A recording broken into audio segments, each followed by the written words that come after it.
Great. Joining us here in the Media Center at Bristol Dragway is 16-time Funny Car champion John Force. Heading into this weekend's Super Grip Thunder Valley Nationals, John coming off a win on Sunday in Epping, his second win of the season, now second in points behind only his teammate Austin Prock. John, just talk about this season and how exciting it's been just to kind of be back on top, winning races, and obviously back in the championship hunt. Well, you can be on top, and I don't want to be negative, but you can be back on the bottom at the end of this race.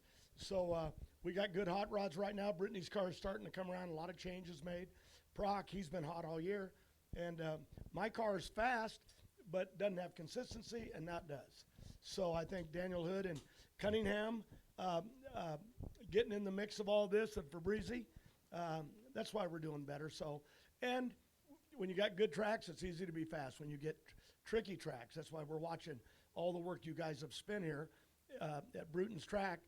You know, to get over that bridge or that tunnel, that could change a lot of stuff and make these cars. Well, we'll see what they can do. Yeah. Let's start with questions. Who wants to go first? Jeff Birchfield? Yeah, John, you alluded to it with, work that's been done on the track. Obviously, you've not got to go down there yet, but what are some of the changes you think that's going to make for you guys? Well, because when first of all, they put a tunnel underneath it, and that's what I love about the technology to build a racetrack that works for the people, where they can move and get around and get to the other side. And yet, when you build a tunnel, tunnels sometimes move. And we've looked at that since this track was built. And I'm not saying to what degree, because I know nothing about it. Okay, it's like talking about a race car motor. I know nothing. But they've always said, crew chiefs from Austin Coil going way back, got to get over that bump. So I'll try to turn her down a little bit, get over the bump, and then accelerate. And he's even had me pedal right down there at the bump. And maybe I'm talking about the wrong bump, but I don't think so. But now they've done work to flatten it, so now we can hit it hard all the way through. And that's really hard on the crew chiefs. So it's all a matter. Tracks are continually changing. There's nothing you can do about it. But like the tunnel, number one, and two, that they worked on that area down there, I think it's going to make it a lot better. John, even back in the days when you ran your Mountain Dew car and you ran your Coca-Cola car with the track before Bruton redid it, it still had its own kind of teeth. It just wasn't like the normal racetrack up here anyway, was it? Well, every track's different, and it all depends on the conditions of the weather. If you got cool air, you know what I mean, that will help the track for traction. If it gets hot, then it's anybody's game. Then it's a crew chief's game. But the real trick is you can always complain about anything you want, but you all got the same racetrack. So shut up and go after it. That's what you got to do. Figure it out. Deb Williams, Auto Week. John, last week you kind of caught everyone off guard when you made the statement about Austin Prock on air. But can you give us a status update on Robert Hight? No, Robert's good. He'll be having what he's going through right now. The process is continually. He's not in the hospital. He's at home. He don't want to come to the races. He don't want to answer all the questions. And I never speak for him. I really get in trouble. But he's like my best friend in life. He handpicked. He says, Prock, he watched him in the dragster. We know he grew up with us. His dad, Jimmy's here, and his brother, John. And the whole family works for John Force Racing. So it really is good that Robert said, if any reason I ever have to get out of the car, that's the kid you put in my place. So anyway, no medication this morning. So Is no that why shoes. you forgot your shoes? And so when we lost, we lost our deal with Flavor Pack because the owner had passed, and it was we just stopped. And Prock didn't have a ride, and Robert said, I've been needing to do this for a while, and this is a good time. Put him in the car, and he'll drive this car. Don't worry about it. I worry about everything. And so we put him in, and he does it. It just wins and runs low ET, and I may have to leave him at the trailer here if I'm going to want the points lead. I don't know. You're running me down. Yeah, but I won't because I love him. He's family. I knew him when he was a little tiny kid sitting on the tailgate of my truck. I raced his grandpa in funny car, and of course his dad's been with me, Jimmy, forever. So they're family, and he belongs here. And I wasn't saying everyone go, you're not going to Bristol. I went back and I said, did I lose my mind? What did I say? And I went back. I know I went in the press room, said a lot of stuff. I'm 100 years old. I got to leave here sometime. All I was saying is, here's the future of John Force Racing, this kid right here. And I handed him the trophy. Because one thing, the fans, they really react funny. And a driver maybe takes my seat, might make some of them mad. So I'm just telling them early, don't waste your time. He's coming because we want to keep winning. And he's the guy that will be able to do that for me if I quit in the next 25 years. I'll be ready to retire by Next 25 days. Nope, did it again. So, Austin, I think one of our reporters asked you once before at Competition Plus, and I'm going to ask it again. When someone of the magnitude of John Force, the greatest of all time, which you can agree on, says, this is the kid I want to be my successor, tell me what Austin Prock thinks then. Yeah, man, I'm really speechless over a comment like that. Even to be in the position I'm in at John Force Racing is a dream come true. I've been working towards being a professional race car driver since I was about 10 years old, and have been very, very blessed to race under the people that I have. And I love racing here at John Force Racing, and for him to say that, it makes me feel good about myself. I feel like all the hard work that I've put in over the years is paying off, and I just want to do a great job for him. He took a huge risk on me, hiring me back in 2017. I had never been down a drag strip. All I did was, circle track stuff, midgets and sprint cars, and he said, you want to come drive one of these, kid? And you're not going to say no when, the GOAT asks you a question like this, and I've just been, working really hard to try and make him proud. Hey, well, I got a question. When they make the statement, let's take the gloves off. Let's get it out here, really. Is that take the gloves off or put them on? Okay. Well, let's take the gloves off and quit being so humble. Right before the final, I said, are you ready, kid? He goes, I'm ready to kick your ass. and he was hopped up. I tried to jump in there deep, and he outsmarted me.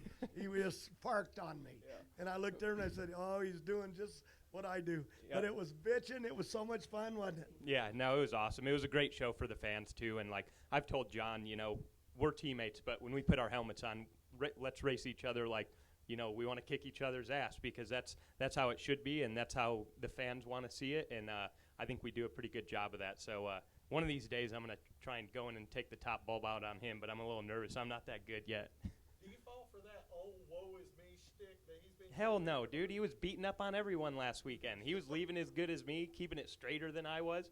Yeah, he's fine. He's too humble sometimes. New medication. Yeah.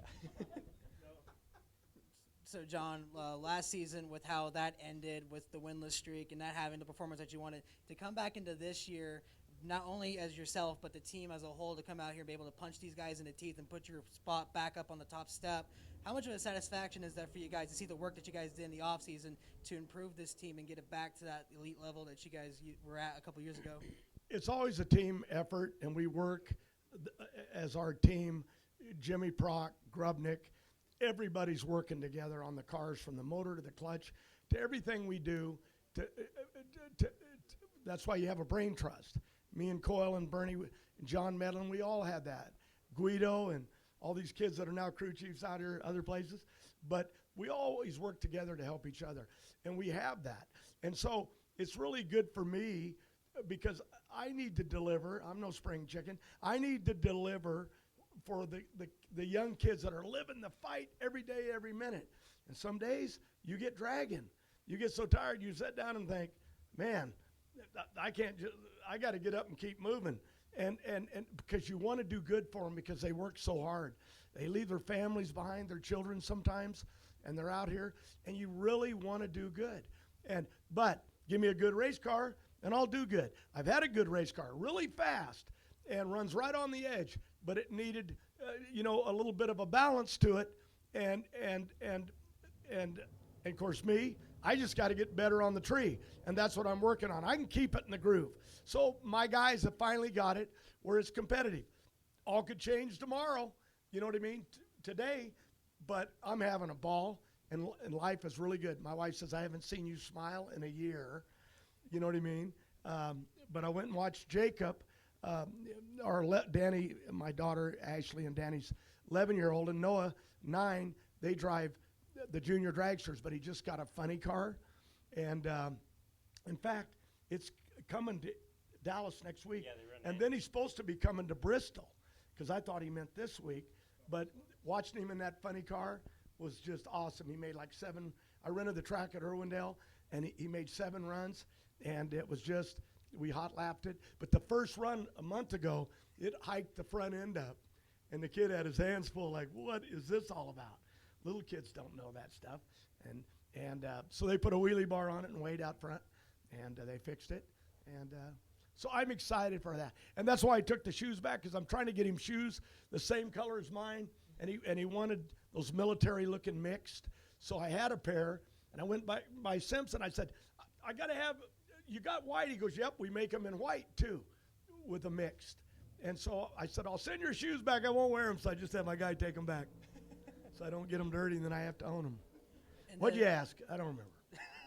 And then for Prock, one thing I noticed is when John was having his top end interview, when he handed you that Wally and put you over and promoted you, I saw the emotion on your face as you turned around to walk back. What was going through your mind hearing him say the things that he was and giving you that, I guess, monumental leap, knowing that you're going to be the future of this team in the next few years? Yeah, I was speechless. Like, I was in total shock. I had no idea he was going to say that. And I mean, we've been talking about this for a really long time, but it's never been public. And when he said it, I was like, shit, John, you're not supposed to say that. Like, come on, man, you're the one that tells me I'm not supposed to say that. So I was just in shock, but it was really cool. And all the fans took it so well. You know, that can be a double-edged sword for sure, and you could get a lot of heat. But I think our performance this year has really gained a huge fan base in this sport, and you know, people are starting to take a liking to me. And when John says something like that, it's only going to help. You know, so all the comments on social media have been positive. I was afraid I was going to get beat to death on there, but it's all been good. So yeah, I'm still in shock. You know, the day that I get to strap into his seat will be a very cool day. You guys don't know this, but he's a pallbearer. Yeah. I got him on the list. Got to be good to him. I'm not going anywhere. I love it. I was very emotional getting around this kid because he's so good on the tree. But hell, they all whip me, so don't, but in the end, I got the win. It was a good weekend. Had a lot of luck, big part of it. But it was just an emotional moment. Like, I'm not telling people what I'm doing, but I got a plan, but I don't have it figured out yet. Because the real truth, I said it in an interview, I'm nobody without the sponsors. I've got some money, but not enough to pay the bill on these hot rods. And it's like, I need to get that organized, and I'm actually looking for another driver in Top Fuel. I got a car parked, and I'm actually talking to Vandergrip. And actually, I beat his uncle right here for that $250,000 or whatever it was. Yeah. Yep, and that was quite a night for me. So, yeah, I was here when me and Bernstein tore this track down. We hooked chains to the tower. We were on big old bulldozers, and I'm screwing around out there, and the chain broke. And, man, it came around, and it hit Bernstein's deal, but if it would have hit him, that thing would have killed him. But they had all that protection on those big tractors, and I got off the tractor. I was done. That was the end of that. Don't want to kill Kenny Bernstein. You talk about ruining your career. Kelly Crandall, Racer.com. Austin, you mentioned 2017 a minute ago and just being brought back, and you're trying to get your footing underneath you again in Top Fuel, and then here you are now. You got to jump in the funny car and take over for Robert, and all that comes with that. So does it feel surreal that you go through all of that, and then here you are, and now all of a sudden it's like you got a rocket strapped to your back, because it's like, wait a minute, now I'm going to be the face of this company, or I'm going to be part of it for the future? My career over here has definitely been chaotic. I always seem to get thrown for a loop, but it always ends up working out. John, he busts his tail to make everything happen, and there's always been a lot of uncertainty, like in the off seasons, and when I'm going to race, if I'm going to race, what's that year going to look like. And but it's always ended up working out, and I really fell into a pot of gold this year. You know, it was unfortunate circumstances having Robert step out, but you know, to get to drive this funny car and with my family, it's really, really fun. Like John said, we're having a blast this year. The camaraderie in the pit is just unbelievable, and you know, I mean, I don't know if I'll be a face of this company, but hopefully I'm definitely in the seat for a long time. Yeah, it seems like now you have like a path forward. Yeah, but like John said, you never know what's going to happen tomorrow. So I'm just enjoying the moment at the time, and we'll see where life takes us. You will, I've never said it before, but you will be driving, okay? Because there's no reason for me at my age to stay forever, but I'll find the money. I've got great sponsors, Peak, Chevrolet, you know, Cornwell Tools, and Monster and Flavor Packs coming back at Seattle. We're looking at next year what we're going to do. But he'll be in the seat because it would not make sense for me to stay in the seat and take a kid with his talent out. So he'll go in. In fact, you, lady, you said something. You said he got into a dragster, young lady, that he did so great, and then he got in a funny car, and he did so great. And here I am at Indy, because you know where he come from? He was driving round cars. He was looking at NASCAR IndyCar. So I'm standing there with Hendricks, and he's out there with his driver at the Indy 500. Of course, my son-in-law, Ray's there. But I told Prock last year in the bar with a little wine, I said, what if we just whipped an Indy car on him? And he goes, you going to drive? I said, you want to see me kill myself? I said, what about you? He said, I'll do it in a minute, didn't you? Yep, I'd hop it in a heartbeat. So that'd be a big jump. I've never been there, but maybe I rent a car. Yeah. Well, because we got to keep the media on their toes. Yeah. And give Trust them me, shit. this will be a headline. But that really kind of excited me. We haven't gone there yet. Yeah. Ray Hall will take me and slap me around. Why would you even say that? But I always looked for stuff that was exciting. And he jumped from the dragsters. He jumped from the midgets to the dragsters to the funny cars. And he just never misses a lick. You know what I'm saying? He just keeps doing good. And lick, was that sexual? No, only if you think it that way. If I said that wrong, I apologize. God, bad stuff is coming out of me. I got to get out of here. Just trying to be funny. Would you please cut that? Jerry Jordan kicking the tires out now. You get my shoes, Eric? All right, I'm back in business. Oh, hey, you want to hear something? You get the white, my old white ones. Okay, look at them. They got holes in the front. And J.R. Todd got out of the car last week, and he come over and he congratulated me when I won. And he looked down and he said, Forrest, you know what they're talking about more than, and I'm kind of embellishing this so I don't want to get in trouble. But what he actually said is, your shoes got holes. I can see your toes. That meant my socks had holes in them too. And he goes, you can afford shoes. And so when I went over the trailer to Simpson today to get the shoes, he was in there, and the other kid standing there with him, that kid that drives for Jim Dunn, that brazen car. Yeah. He goes, I got pictures of you, but when I get in a pair of shoes, I just don't want to ever take them off. Yeah, I think you've had those since 2017 when I got hired. Yeah. And so anyway, I had to go get new shoes. But J.R. Todd said that to me. You got holes in your shoes, Forrest. And there they are. He's got them right there. And he brought them back to me. But anyway. Nothing lighter than a hole. Real quick right here. And look, I'm not a regular over here on the NHRA, but I've followed NHRA my whole life. So is the world ready for John Forrest not to be in a car at some point? Have you thought about what it's going to be like on the sidelines versus in the seat? And what's that? What's your role gonna be? Kenny Burt. Well, I'm team owner, and let me I tell know you, that, but I'm just saying, like, what are without like head cheerleader here? Without Robert, it's a full-time job. I'm lucky. My teams, Jimmy Prock, these crew chiefs, they run this stuff, and then the offices, you know, they run it in Indy and California. I got probably 90-something employees, but in the middle of it, I just can't do it all, and that's what I'm saying, man. You're standing down here, you won the race, you know, I want to call and bring this stretcher from the ambulance and carry me back to my trailer. I was so tired. But yet, in the fight, I got the fight. But once it's over, man, I didn't even want to go to dinner that night. But I ended up going because you owe to be with them. But need the rest. I left yesterday at 3 in the morning, my house, to go to LAX to get a 6 o'clock flight. It was canceled on the off-ramp. Drove back home, laid down for an hour, got up. They reset me, put me on another flight, and ended up having to drive from Charlotte, got in here about 1:30 in the morning. And just, I'm brain dead. And they said, you're just being so mean today.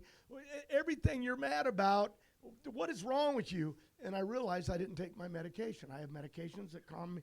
They don't drug me, but medications for heart and blood pressure. When my blood pressure gets up, that's where I say all this crazy stuff. You know what I mean? But I really do love the sport. I love the people. The people heal me at the ropes. The little kids, they're just so great. You know what I mean? Just wanting an autograph, and they don't even know who you are. But I'm very lucky, and I was going somewhere and totally forgot. So what was you did ask something? Is the world ready for John Force not to? Yeah, but I ain't quit. I'm not quitting yet. I love driving. But I told my granddaughter, she's an Indy, she'll be moving up down the road if she wants to. That's Robert's daughter and my daughter Adrian. If she wants to. But I know if I just said I'm quitting tomorrow, I got a dragster sitting over there with nobody in it. Trust me, I'll drag it out. And I don't want to go to dragster. That's where funny car guys go when they retire. You know, that's what I tell them. All right. Thanks a lot, John. Okay, Thanks you've a lot, had Austin. enough. Appreciate it. I'm Good leaving. luck this weekend. That was a joke.